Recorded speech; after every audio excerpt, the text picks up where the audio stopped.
Қарасазда дүниеге келген қарғаның ақ балапаны. Табиғатта өте сирек кездесетін құс. Большая редкость. Белая ворона. Бисмиллахир-рахманир-рахим. Я Алла, айналай халқым, айналай елі жұртым, көпшілігім ауылымызға ақ қарға келіп қоныпты. Бұл нышананың бір түрі ғой бізге келген. Жаман бала қоймаспыз, ақ қардай жарылқасын деп жіберген ғой Алла тағала. Жаңғыз бізге өліп жатқанымыз жоқ, жер анада күзеліп жатыр.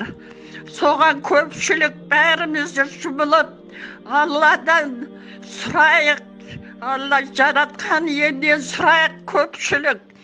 Бұрында болған екен осындай жағдай болған екен, 1937 жылдары болған екен.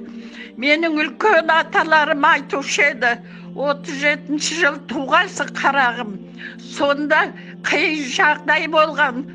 Көпшілік бәріміз Алладан тілегенімізде арты жақсылық болған дейді. Мына ауылымызға ақ қарға, ақ ниетімен келген ғой.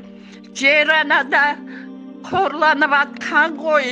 Жер ана Хауа анамыз да күзеліп жатқан ғой халқым.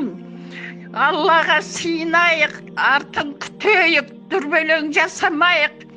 Ақ қар, ақ ниетімен келген ғой.